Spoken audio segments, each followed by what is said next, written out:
안녕하세요. 오늘도 사연 살롱을 찾아주셔서 감사합니다. 결혼 정년기 아들을 두고 있는 50대 여성이에요.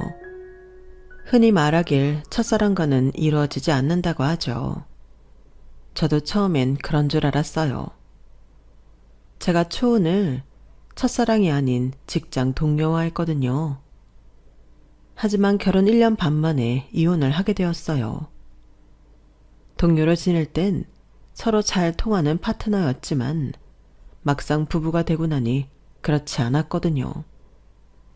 그건 전 남편 역시 저에 대해 그렇게 느꼈을 거예요. 결혼하고 결국 1년 만에 별거에 들어갔고 반년 뒤 합의하에 이혼을 하게 됐어요. 직장 동료였기 때문에 이혼 뒤 직장에서 마주치는 게 껄끄럽지 않겠느냐 생각하실 텐데요. 다행히 그런 일은 없었어요. 이혼 직전에 전 남편이 다른 지역으로 발령받았거든요. 동기를 통해 들은 바로는 재혼해서 잘 살고 있다고 하더군요. 저 역시 첫사랑과 재혼해 행복한 가정을 꾸렸으니 이혼이 우리 두 사람한테는 잘한 선택이 아니었나 생각해요. 그러면 이렇게 행복하게 살면 됐지 뭐하러 사연을 보냈나 궁금하시죠? 그건 제 아들의 상견례에서 벌어진 사건 때문이에요. 정확히 말하자면 그날 생긴 일은 아니고 그동안 쌓여왔던 문제들이 그날 폭발한 거예요. 그 좋은 날 형사까지 들이닥쳤으니 말 다 했죠. 평소 이 채널을 통해 이런저런 사연을 들으면서 세상에 저런 인간 말종 같은 인간들이 실제로 존재할까 의문이었는데 이번 일을 겪고 나니 이제야 실감이 나네요. 그동안 살아오면서 직업 특성상 별의별 인간들을 다 만나봤다고 생각했었는데 그게 아니라는 것도 알게 됐어요. 그래서 이렇게 사연을 보내게 되었습니다. 저는 고등학교 1학년 때까지 태권도를 했어요. 저희 아빠가 태권도 선수였는데 은퇴 후 태권도 도장을 운영하셨거든요. 그렇다 보니 제 또래 어린 여자아이들이 인형놀이를 하고 고무줄 놀이를 할 때 저는 도복을 입고 도장을 활보하며 자라야 했어요. 부모님 강요로 그랬던 건 아니고 어디까지나 자의에 따른 거였어요. 예쁜 것보다도 힘찬 발차기가 더 멋있어 보였거든요. 특히나 제가 태권도에 빠져 살았던 건 저보다 4살 많은 동네 오빠 때문이었어요. 그 오빠는 얼굴도 잘생기고 태권도도 잘했는데 어린 제 눈에는 TV에 나오는 배우나 가수들보다도 훨씬 멋있게 보이더라고요. 오빠는 하루도 안 빠지고 도장에 왔었는데 그렇다 보니 얼굴을 마주치는 날도 많았고 운이 좋으면 말도 몇 마디 나누기도 했어요. 국민학교를 졸업하고 중학교에 들어가면서부터는 더더욱 오빠한테 빠져 살았어요. 당시 고등학생이던 오빠는 이미 성인에 가까운 체격이었고 그래서 발차기에 힘이 실려 있어서 파워가 상당했거든요. 고등학생들 중에는 오빠와 대적할 만한 상대가 없어서 대학생 오빠들과 대련을 하곤 했어요. 다른 대학생을 제압하는 오빠의 실력에 혀를 내두를 정도였죠. 그런 오빠를 보며 짝사랑을 키워가던 어느 날 오빠가 제게 말을 걸었어요. 평소 제가 대련하는 걸 지켜봤었는지 제 문제점을 정확히 지적해 주더라고요. 그러면서 칭찬도 잊지 않았죠. 그동안 실력이 많이 늘었는걸 열심히 해서 나랑도 대련 한번 하자. 오빠의 그 말은 아빠가 해주는 칭찬보다 수십, 아니 수백 배는 더 파급력이 있었어요. 그날부터 저는 이를 악물고 연습을 했으니까요. 칭찬은 고래도 춤추게 한다고 오빠의 칭찬 한마디에 제 실력은 일취월장했고 나가는 대회마다 메달을 따오기 시작했어요. 언제가 될지 모를 오빠와의 대련을 꿈꾸며 땀 흘려 연습한 결과였죠. 이전까지는 딱히 태권도를 계속할 생각은 아니었지만 그때는 태권도 선수가 되는 것도 괜찮겠다는 생각까지 들 정도였죠. 몇 년 뒤 오빠는 대학생이 되었고 전처럼 자주 도장에 오지는 않았지만 방학 때 도장에 나와 아르바이트로 초등부 수업을 맡아주곤 했어요. 제가 속해 있던 중등부 수업이 아니라는 게 내심 아쉽기도 했지만 그래도 얼굴을 자주 볼 수 있다는 것만 해도 행복했어요. 하지만 그런 행복은 오래가지 않더라고요. 제가 고등학교에 들어가던 해 오빠가 군에 입대를 했거든요. 태권도 국가대표를 꿈꿨지만 그 꿈을 이루지 못한 채 군입대를 하게 됐다고 들었어요.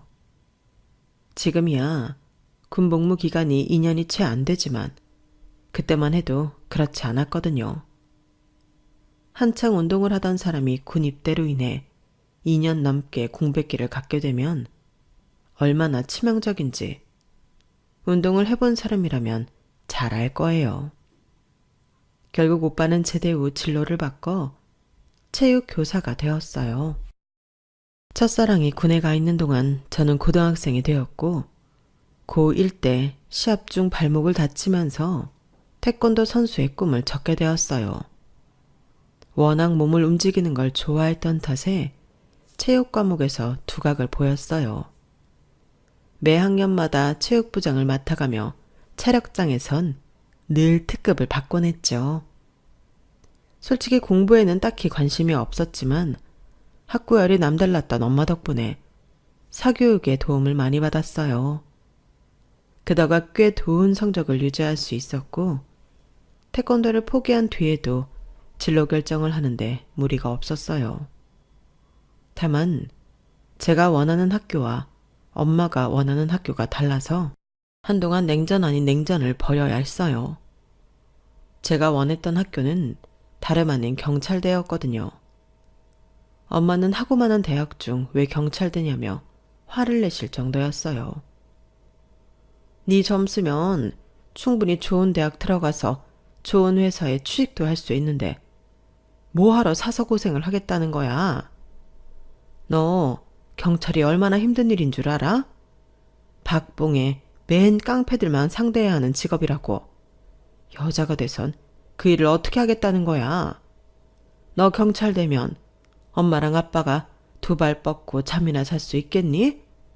안 그래도 TV에 흉악범에 조폭 뉴스만 나와도 가슴 철렁 하는데 내 딸이 그런 놈들을 상대한다면 잠이나 잘 수 있겠냐고. 현주야, 그러지 말고 영문과 들어가. 영문과 가서 영어 선생을 하든 통역을 하든 곱게 살라고. 어? 싫어. 남의 자식은 위험한 일 해도 되고 엄마 자식은 안 된다는 거잖아. 엄마는 어쩜 그렇게 이기적이야? 난 엄마처럼 비겁하게 살고 싶지 않아. 내가 잘할 수 있는 일 하면서 살고 싶다고. 그러니까 곱게 살고 싶으면 엄마나 그렇게 살아. 난 내 인생 살 거라고. 마주칠 때마다 거친 말이 오갔고 그럴 때마다 아빠는 두 여자 사이에서 중지하느라 진땀을 흘리셨어요. 하지만 곧 화살은 아빠한테 쏟아지곤 했죠. 사실 제게 경찰을 권했던 게 아빠였거든요. 이게 다 당신 탓이야. 하나밖에 없는 딸내미를 당신이 사지로 내모은 거라고. 당신이 책임져. 현주 쟤 경찰대만 가게 했단 바. 당신 그날로 이혼당할 줄 알아. 비록 아빠가 태권도 유전자기는 해도 절대 이길 수 없는 상대가 바로 저희 엄마였어요. 엄마는 체구도 작고 여자한 사람이긴 했지만 누구한테도 져본 적 없는 아빠를 말 한마디로도 제압하는 사람이었거든요. 결국 아빠는 이혼을 당하지 않으려고 저를 설득하기 시작했고 그러면 그럴수록 경찰대에 가겠다는 제 의지는 활활 타올랐어요. 그래서 비장의 무기를 꺼내들었죠. 이 세상의 엄마들이 가장 경악하는 그거. 단식이었어요. 태어나서 단 한 번도 끼니를 거른 적이 없던 제가 3일이나 곡기를 끊자 엄마는 하루가 다르게 무너지셨어요. 그리고 단식을 한 지 5일째 접어들던 날 생각지 못한 일이 벌어진 거예요. 아침에 세수를 하다가 코 속에 붙은 코딱지를 과하게 뜯어내다 코피가 났는데 그걸 본 엄마가 기겁을 한 거예요. 평소 체력 하나만큼은 자신했던 딸이 단식 끝에 코피까지 흘리니 가슴이 철렁했던 거죠. 달려와 휴지로 제 코를 막으면서 울컥하시더라고요. 그 상황에 코딱지를 팠다는 말은 할 수가 없었어요. 그래서 입을 꾹 다물었죠. 그날 밤 야간 자율학습을 마치고 집에 돌아와 보니 엄마랑 아빠가 거실에 앉아 계시더라고요. 그리곤 드디어 경찰대에 가는 걸 허락해 주셨어요. 그리고는 허락과 동시에 밥부터 먹으라고 하시더라고요. 식탁에는 죽부터 불고기까지 거한 한 상이 차려져 있었고 그날 저는 소화제를 먹고 자야 할 만큼 과식을 했어요. 엄마한테는 비밀이지만 사실 제가 집에서만 단식을 했을 뿐 학교에서는 친구들 도시락을 뺏어 먹고 있었거든요. 야자 시간에 몰래 나가서 떡볶이도 먹고 오곤 했고요. 말이 단식이지 굶은 건 아침밥 정도가 고작이었어요.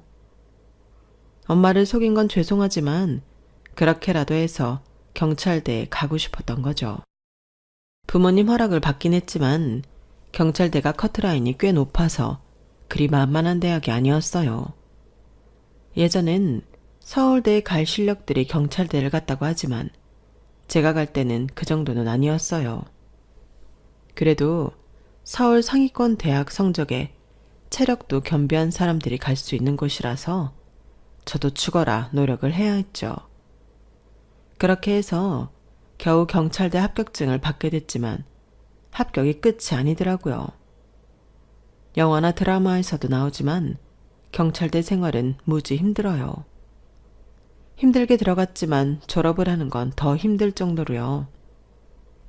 그렇게 힘들간 졸업한 뒤에는 지구대에서 의무 복무 기간을 채우는데 그때 처음 현장에 투입이 돼요. 이때부터는 매 순간 멘붕이 오게 되는 거죠.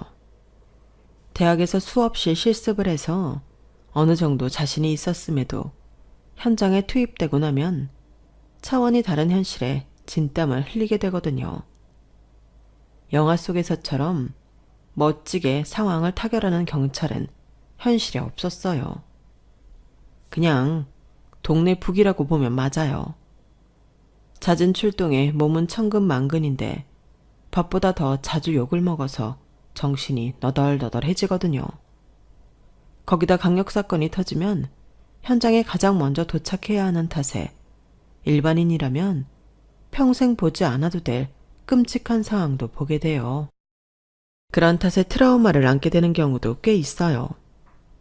저도 경찰이 되고 초반엔 이런 이유로 많이 힘들어했어요. 생애 첫 살인사건 현장을 본 이후 한동안 악몽에 시달렸거든요. 출동을 알리는 무전이 오면 덜컥 겁부터 나기도 했고요. 그때 도움이 많이 되어준 사람이 제 첫 남편이었어요. 제 첫 파트너이기도 했죠. 경찰들은 2인 1조로 움직이는데 그래서 파트너끼리는 심적으로 많이 의지를 하곤 해요. 거기다 제 경우는 힘들 때 가장 가까운 곳에서 저를 챙겨준 사람이라서 감정이 남다를 수밖에 없었어요. 그러다 연심이 생겼고 결혼까지 이어지게 되었죠. 하지만 앞에서 말씀드린 대로 같은 사람임에도 파트너일 때와 남편일 때가 확실히 다르더라고요.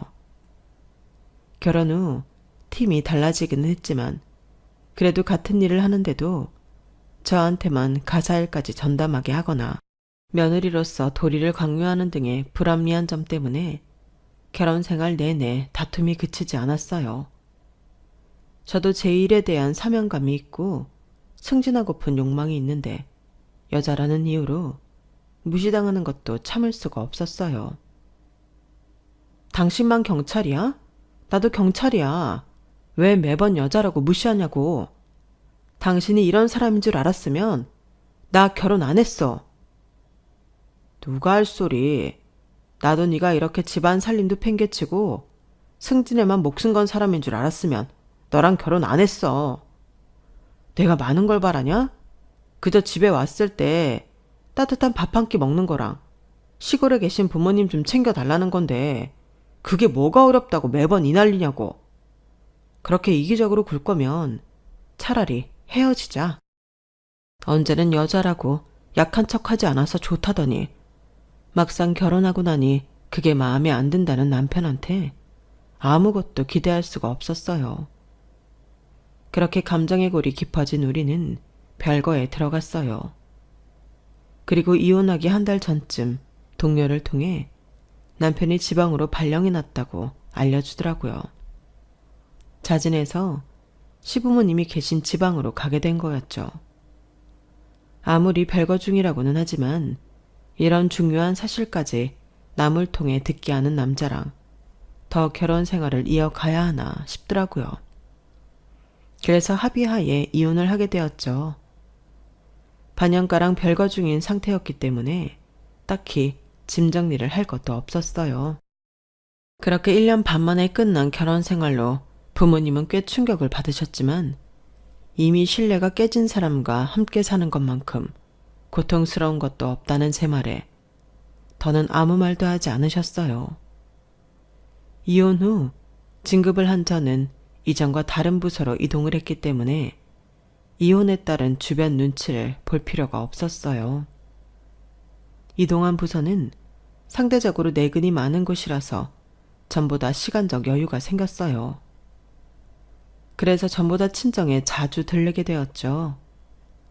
이혼한 딸을 걱정하는 부모님 때문에라도 더 자주 얼굴을 비추려고 노력했거든요. 그러다 만나게 된 거예요. 제 첫사랑을요. 하루는 엄마가 퇴근길에 아빠를 태워서 집에 오라고 하셔서 태권도 도장으로 갔어요.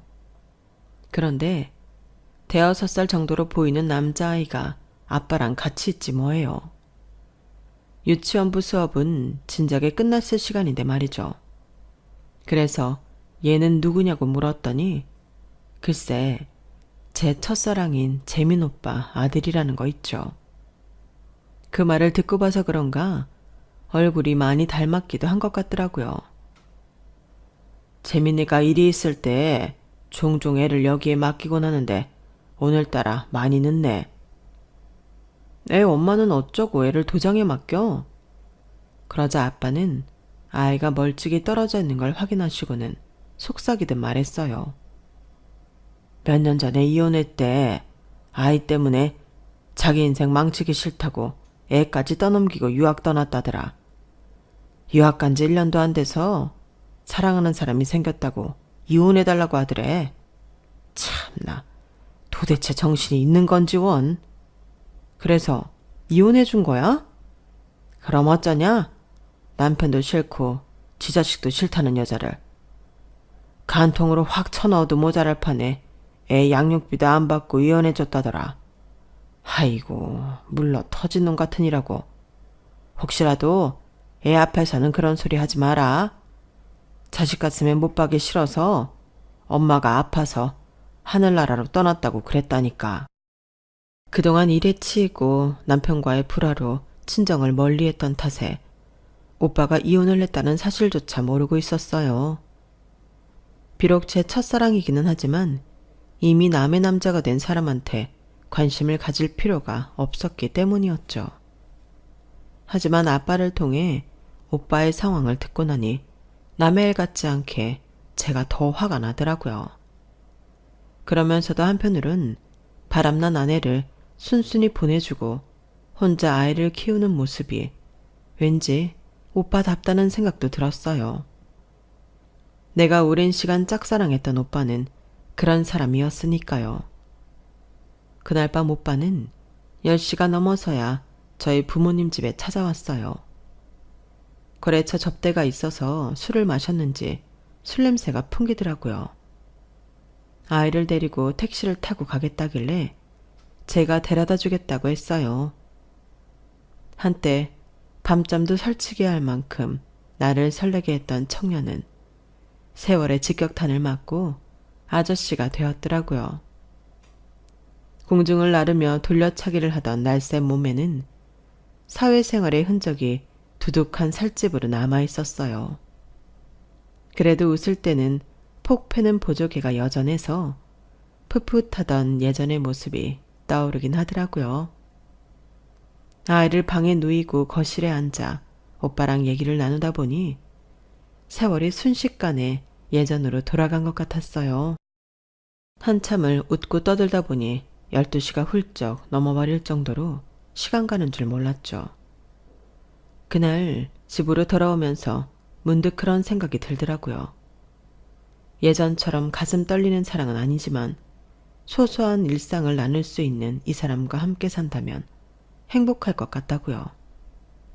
그런데 저만 이런 생각을 했던 게 아니었나 봐요.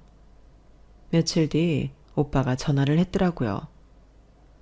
그날 밤늦게 혼자 보낸 게 미안하다며 밥이라도 사고 싶다고요.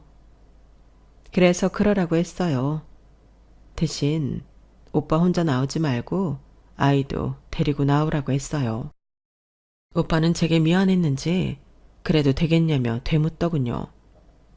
아빠가 돼선 애는 놔두고 혼자 나오려고 그랬어? 당연한 걸 묻고 그래.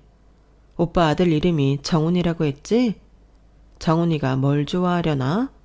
햄버거 아니면 돈가스? 짜장면. 짜장면을 제일 좋아해. 어쩜 그런 것도 지 아빠를 똑같이 닮냐? 오빠도 짜장면을 제일 좋아하잖아. 우리 아빠 도장 다닐 때도 맛있는 거 사준다고 하면 매번 짜장면 먹겠다고 그랬던 거 기억나지? 아, 말 나온 김에 예전에 도장에서 자주 시켜 먹던 중화로 갈까? 오빠 거기 짜장면 제일 좋아했잖아. 지난번에 보니까 아직 있는 것 같던데? 그 주 주말 우리는 저희 아빠 태권도 도장 근처에 있는 중화로에 가서 짜장면을 먹었어요. 함께했던 추억 덕분에 이혼남 이혼녀가 되어 다시 만난 이 순간에도 어색함보다는 익숙함이 더 컸어요. 그리고 얼마 지나지 않아 서로의 마음을 확인할 수 있었고 재혼까지 이어지게 되었죠. 한 번의 실패 탓에 재혼 결정이 쉽지만은 않았어요. 특히 저희 부모님은 저보다 더 걱정을 하셨죠. 제가 이번에도 실패하면 어쩌나 걱정이 되셨던가 봐요. 오히려 저는 그런 걱정이 없었는데 말이죠. 사실 저는 재혼이 실패할 걱정보다는 이번에도 오빠를 놓치면 어쩌나 그게 걱정이었어요. 그렇게 되면 평생 후회할 것 같았거든요. 그래서 더 적극적으로 부모님 설득에 나섰고 아이 때문에 고민하는 오빠한테 확신을 심어주려 노력했어요. 오빠의 아내뿐만 아니라 정훈이 엄마로서도 손색이 없다는 걸 보여주고 싶었거든요. 그렇다고 꼭 재혼을 하고 싶어서 정훈이한테 잘했던 건 아니에요. 오빠를 닮은 정훈이가 처음부터 마음에 들었거든요. 정훈이는 너무 어릴 때 친엄마랑 헤어져서 엄마 정을 모르고 자란 탓에 다가가는 저를 밀어내지 않고 받아주었어요. 조그마한 아이를 양팔 가득 끌어안는데 어찌나 따뜻하고 예쁘던지. 꼬물꼬물 움직이는 손가락도 귀엽고 티끌 하나 없이 맑은 눈동자도 너무 사랑스러웠어요. 그래서 이 아이한테 더는 슬픔을 안기기 싫어서 내 배로 아이를 낳는 건 스스로 포기했죠. 재혼 전부터 그러기로 결심을 했던 터라 살림을 합치고 얼마 지나지 않아 오빠한테 정관 수술을 받으라고 했어요.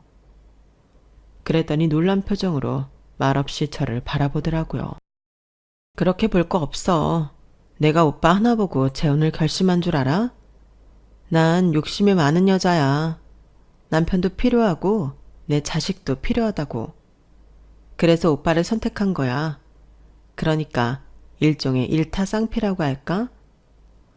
암튼 내 인생의 아들은 정훈이 하나면 돼. 난 이제부터 정훈이 엄마로 살 거고 내 새끼 가슴에 상처 입지 않게 최대한 내가 품고 살 거야.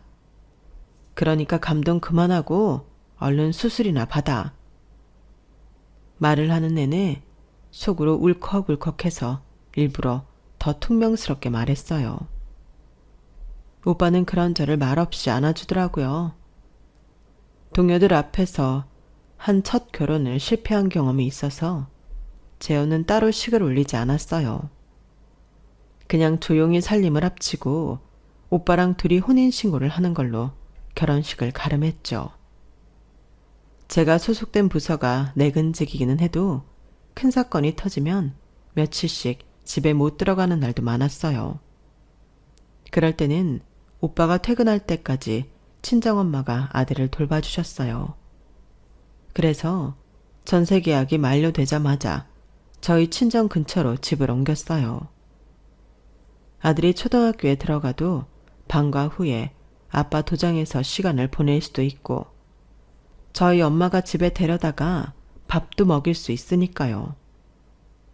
오빠 혼자 동동거리며 키우던 아들을 우리 부부와 부모님까지 네 사람이 함께 키우다 보니 애 키우는 게 훨씬 수월하고 아이한테도 정서적으로 좋은 영향을 끼치는 것 같아서 좋더라고요.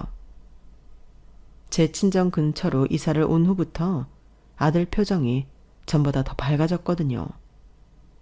아빠한테만 받던 사랑을 새엄마와 외할머니, 외할아버지한테까지 받을 수 있으니 당연한 건지도 모르겠네요.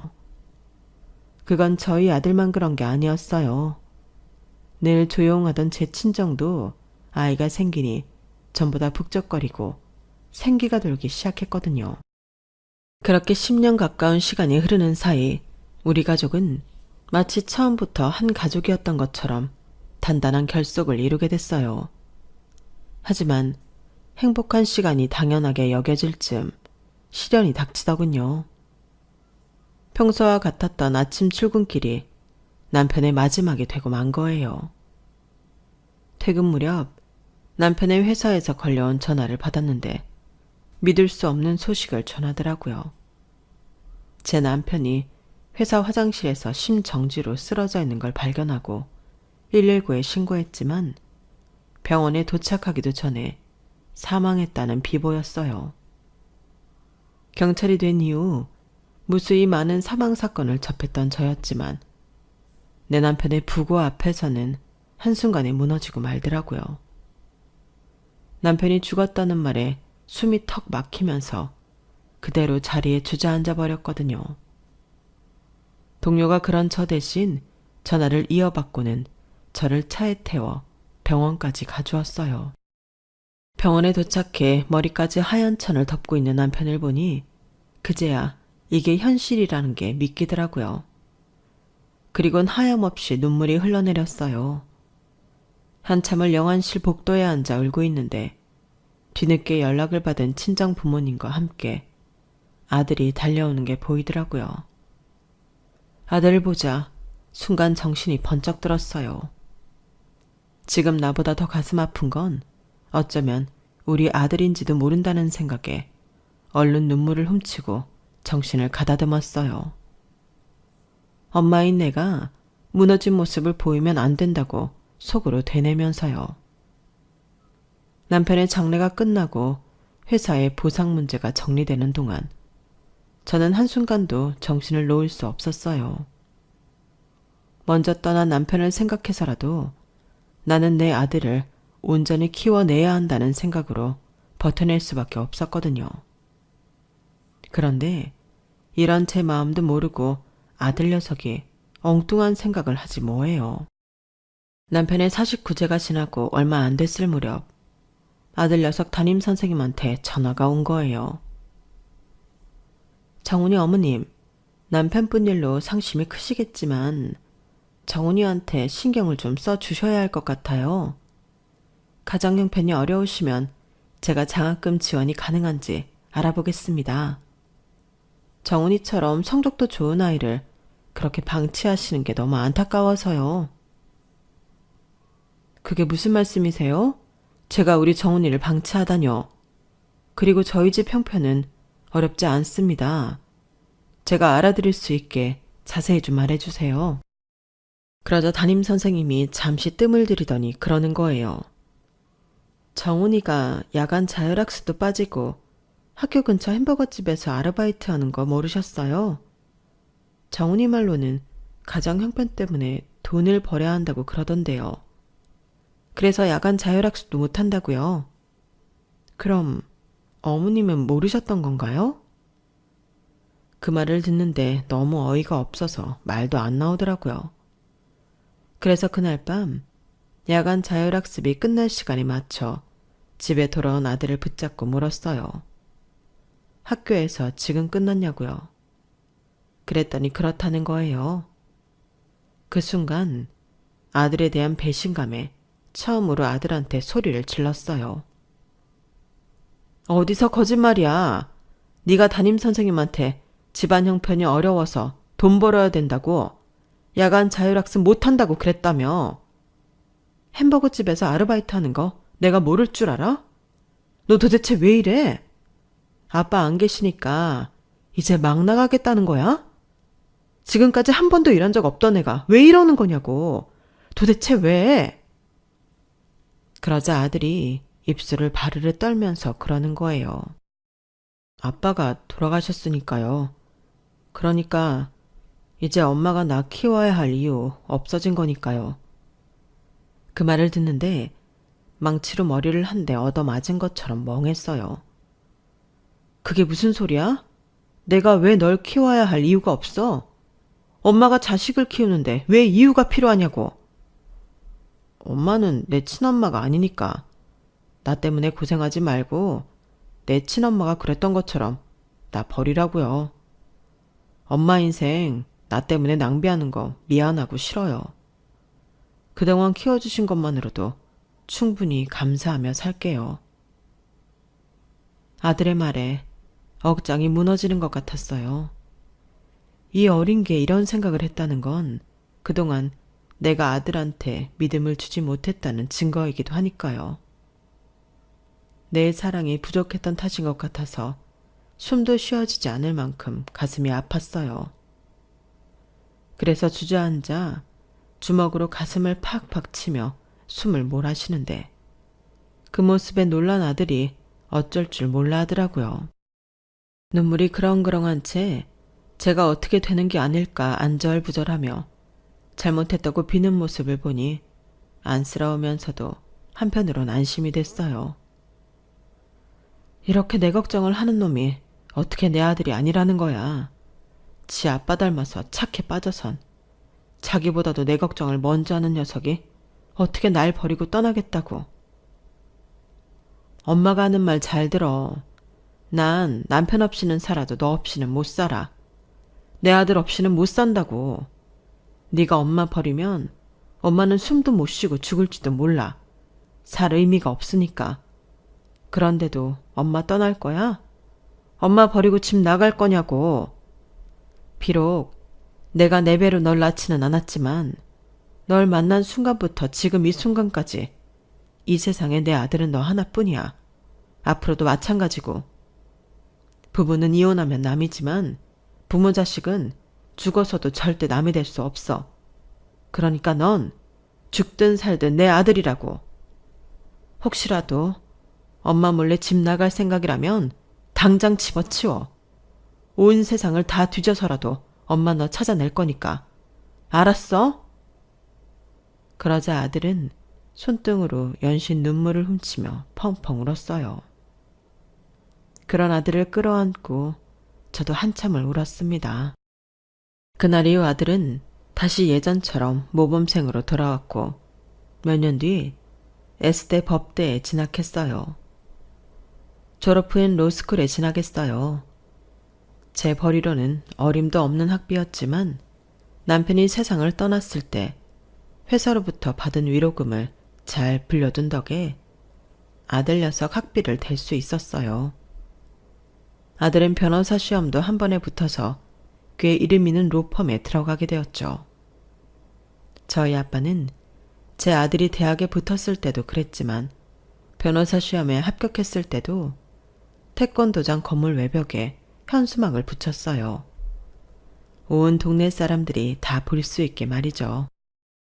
그 현수막이 창피할 법도 한데 아들 녀석은 되려 현수막을 배경으로 인증샷까지 찍어 카톡 프로필을 했지 뭐예요. 이게 다 외할아버지가 자기를 많이 사랑해 주신다는 증거인데 뭐가 창피하냐면서 말이죠. 마음 씀씀이가 이러니 저희 부모님이 어떻게 제 아들을 예뻐하지 않을 수가 있겠어요. 눈에 넣어도 아프지 않을 아들이자 손주였죠. 그런 아들이 로펌에 들어가고 몇 년 뒤 결혼할 여자가 생겼다고 했을 때 저도 그렇고 저희 부모님도 그렇고 상실감이 이만저만이 아니었어요. 조금 더 품 안의 자식으로 살아줬으면 했거든요. 그래도 지 짝을 찾아가겠다는 애를 말릴 수는 없어서 축하해 주었죠. 그때까지만 해도 내 아들 정도면 어디 가서도 사랑받을 거라는 자신감이 있어서 별다른 걱정이 없었어요.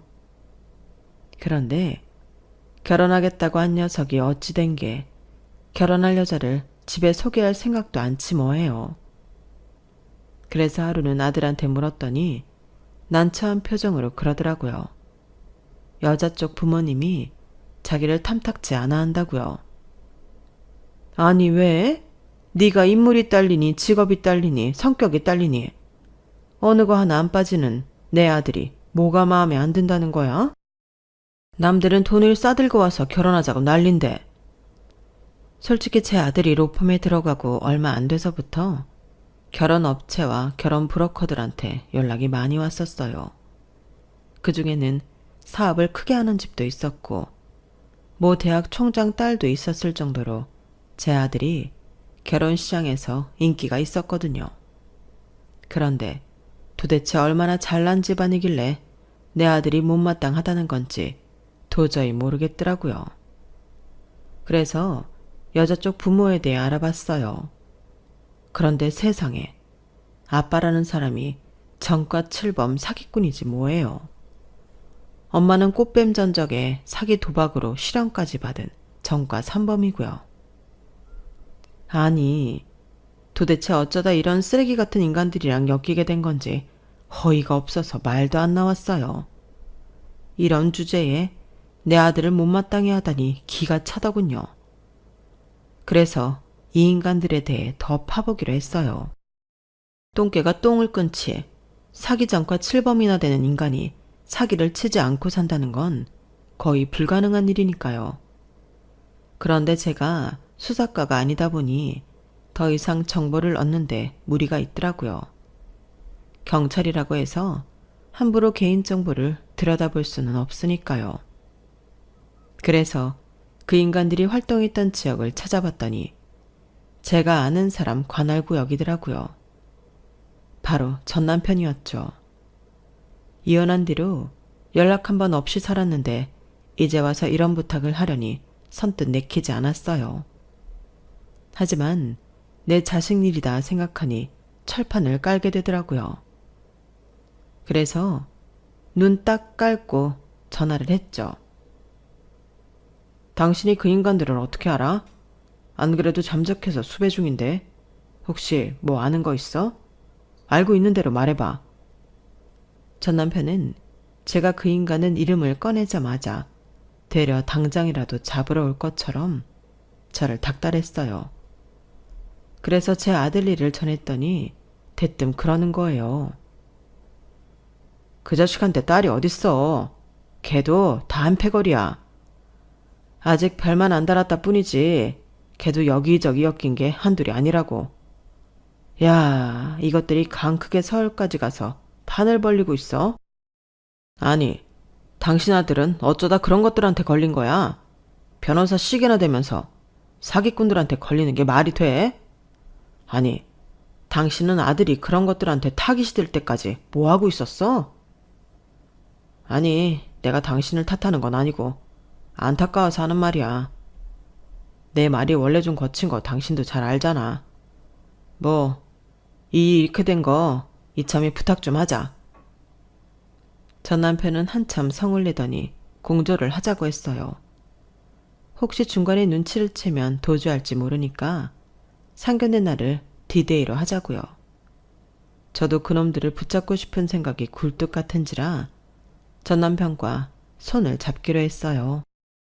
전화상으로 설계를 끝내고 통화를 마쳤는데 그제야 아들 녀석 걱정이 되는 거예요. 자기가 결혼까지 생각하는 여자가 전과 7번과 한패라니. 이 사실을 알면 충격이 심할 것 같았거든요. 그래도 더 마음을 주기 전에 확실히 하는 게 좋을 것 같아서 그날 밤 아들한테 모든 사실을 털어놓았어요. 그랬더니 아들이 별로 놀라지도 않더라고요. 자기도 내심 찜찜한 부분이 있어서 저한테 소개하는 것도 미루고 조사를 하고 있었던 모양이었어요. 그 말을 들으니 가슴에 무겁게 올라있던 돌덩이가 내려가는 기분이었어요. 그래서 일단 여자부터 데려와 인사시키고 하루속히 상견례부터 잡자고 했어요. 그렇게 해서 그 주 주말 상대 여자를 저희 집이 아닌 제 친정으로 불러서 친정 부모님께도 인사를 시켰어요. 왜 그렇게까지 했냐면 아무래도 저희 집에는 제 제복도 있고 경찰대 동기들과 찍은 사진부터 제 신분이 드러나는 물건이 많아서 정체를 들킬 위험이 높았거든요. 게다가 지금까지의 상황을 모르는 부모님이 옆에 계시면 여자를 속이는데 수월할 것 같았어요. 다행히 아들이 제 직업을 공무원이라고만 해둔 탓에 경찰 신분은 들키지 않은 상태였어요. 부모님께도 제 직업은 가급적 말하지 말라달라고 부탁했고요. 그렇게 무사히 여자가 인사를 하고 돌아간 뒤 서둘러 상견례 날짜를 잡았어요. 외조모가 병원 중이라는 핑계를 대며 결혼을 서둘러야 하는 뉘앙스를 풍겼더니 그쪽에서도 별말 없이 그러자고 하더군요. 그리고 드디어 상견례 날, 상견례가 있을 식당에 미리 도착한 전 남편과 동료 경찰들은 신분이 들키지 않게 주변에 잠복을 했어요. 그리고 우리 모자는 미리 룸 안에 들어가 있었죠. 약속 시간이 되자 여자가 자기 부모와 함께 룸 안으로 들어왔어요. 엄마라는 여자는 눈으로 제 옷과 백, 구두 등을 빠르게 훑더라고요. 사는 수준이 어떤지 보려는 것 같았어요. 그리고는 자기 남편을 향해 고개를 살짝 흔들더군요. 별 볼 일 없다는 의미 같았어요. 그러자 남자가 표정을 굳히며 앉자마자 투덜거리더군요. 설마 자식이 변호사라고 열쇠 타령할 생각은 아니겠죠? 요즘 세상에 널리고 널린 게 변호사 아닙니까? 변호사라도 다들 억대 연봉 받는 것도 아니고 개 중에는 편의점 알바 시급만도 못 버는 변호사도 있으니 말입니다. 네, 인터넷 기사를 보니 그렇다고 하더라고요. 그런데 제 아들은 꽤 버는 편이라서 그런 걱정은 안 하고 있습니다. 그나저나 따님 나이에 비해 부모님이 상당히 젊어 보이시네요. 그러자 여자 엄마가 발끈했어요. 아니, 젊은 게 어때서요? 요즘 돈 있는 사람들은 하도 관리를 잘해서 본래 나이보다 10년은 좋게 어려 보이는 거 모르세요? 하긴 싸구려 레자백이나 들고 다니는 공무원이 그런 걸 할 리가 있나? 솔직히 우리는 그쪽 아들이 변호사라고 해서 그리 대단하게 생각지는 않아요. 우리 딸도 명문대 출신의 대기업에 다니고 있으니까요. 게다가 재혼 집안이라니. 이런 말 한다고 기분 상해하지는 마세요. 내 자식 시집 보낼 집에 대해 부모로서 예민할 수밖에 없으니까 이해하시라고요. 아무래도 그쪽은 결혼 상대로는 하자 있는 집안 아닙니까? 부치만 그런 것도 아니고 모친도 이혼 경력이 있다면서요? 솔직히 이런 콩가루 집안에 금지 오겹으로 키운 내 딸 보내기 싫습니다. 엄마, 결혼 허락해주기로 했잖아. 이제 와서 이러면 어떡해? 나 정훈 씨 아니면 안 된단 말이야. 아빠가 엄마 좀 설득해 주세요. 네? 이건 심파 영화를 찍는 것도 아니고 아주 쇼를 하더라고요. 자기들끼리 이미 합을 맞추고 왔는지 딸내미 말이 떨어지기가 무섭게 아빠라는 인간이 뒤를 걸어왔어요. 네 엄마가 오죽하면 이러겠니? 우리처럼 사회적 지위가 있는 사람들이 한참 기운을 결혼을 하면 그것도 우리 흉이 되는 거야. 하나뿐인 딸 결혼시키는 게 이렇게 힘들 줄이야. 저기 안사돈, 그럼 이렇게 합시다. 일단은 그쪽에 내세울 게 없는 것 같으니까 내가 도움을 드리리다. 얘기를 요약해보면 제 아들을 청담동에 건물을 가지고 있는 부동산 재벌 아들로 소문을 내자는 거였어요. 자신이 가지고 있는 건물 중 하나를 내 아들 명의로 돌려주겠다고요. 대신 사료 정리랑 세금 문제가 있으니 저희 쪽에서 10억을 부담하라는 거였죠. 세금만 따져도 수십억인데 그걸 그쪽에서 낼 형편은 안 되잖아요. 그러니 10억을 제외한 나머지 금액은 내가 대신 내는 걸로 하겠습니다. 어때요? 이만하면 괜찮은 조건 아닙니까? 10억이면 윤 변호사 이름으로 대출이 가능한 금액이니 돈 마련하는 건 힘들지 않을 겁니다. 어차피 나 죽으면 딸아이한테 갈 재산 사위한테 조금 일찍 떼어준다 생각하렵니다. 그러니까 이 인간들은 그 10억을 해먹자고 내 아들한테 작업을 건 거였어요. 10억 정도면 굳이 대출을 받지 않아도 되겠는데요. 당장이라도 전화 한 통이면 그 정도 융통할 수 있으니까요. 제 전 남편이 워낙 재력가라서요. 그렇게 말을 하고는 휴대폰을 꺼내 전 남편한테 전화를 걸었어요. 나야. 지금 바로 10억 가능해? 우리 아들 상견례 중인데 바깥 사돈될 분이 10억에 청담동 건물을 넘겨주겠다네? 굉장히 통이 큰 분이지 뭐야. 그러니까 여기로 돈 좀 보내줘. 직접 와도 좋고. 그래, 고마워. 제가 전화를 끊자 세 사람 눈이 번뜩였어요. 아니, 안사돈이 이렇게 수완이 좋은 분인 줄은 몰랐습니다. 혹시 전 남편 되시는 분이 무슨 일을 하시는지 물어도 될까요? 주먹 쓰는 일을 해요. 자주는 아니지만 총을 쏠 때도 있고 가끔은 약도 조금 만지고요. 뭐 그런 정도로만 알아두세요. 그 말에 세 사람 표정이 살짝 일그러졌어요. 아무래도 잘못 건드렸다 싶은 눈치였죠. 그때 룸 밖에서 소리가 들렸어요. 왔어. 들어와. 제 말이 끝나기가 무섭게 전 남편과 경찰이 들이닥쳤어요. 전 남편은 미란다 원칙을 고지하곤 수갑을 꺼내들었어요. 그러자 세 사람은 닭장에 들어온 족제비를 피하듯 파닥거리며 도망치려고 난리더군요. 그래봤자 소용없는 일인데 말이죠. 저는 방금 전까지의 대화 내용이 녹화된 휴대폰 영상과 녹음기를 전 남편한테 건넸어요. 그러자 아빠라는 인간이 욕설을 퍼부으며 가만 안 두겠다고 엄포를 놓더라고요. 그래서 한마디 해줬죠. 이게 어디서 경찰한테 협박을 해? 전과 7범이면 눈에 뵈는 게 없어? 아니지.